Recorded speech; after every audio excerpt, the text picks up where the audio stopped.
ಕುಡಿಯಕ್ಕೆ ಒಂಚೂರು ದುಡ್ಡು ಬೇಕಲ್ಲ.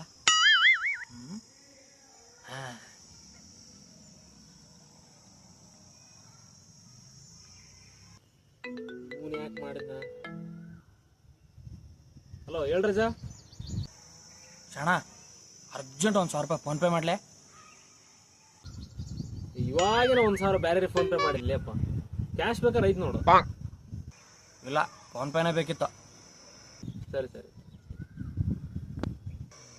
ಸರಿ ತಡಿ.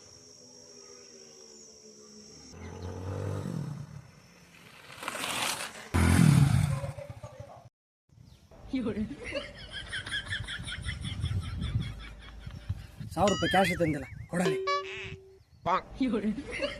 ಈಗೆಲ್ಲ ಬಂದಿದ್ಲೆ ಕ್ಯಾಶ್ ಇಸ್ಕೊಂಡು ಹೋಗ್ಬಿಟ್ಟ. ಸುಳ್ಳು ಹೇಳೋ ಬ್ಲಡ್ನಾಗೆ ಬಂದ್ಬಿಟ್ಟತ್ ನೋಡಲ್ಲ. ಕತ್ತರಿಸಲು ತುಂಡು ಮಾಡ್ದಂಗೆ ಮಾಡ್ತಿರಲ್ಲ.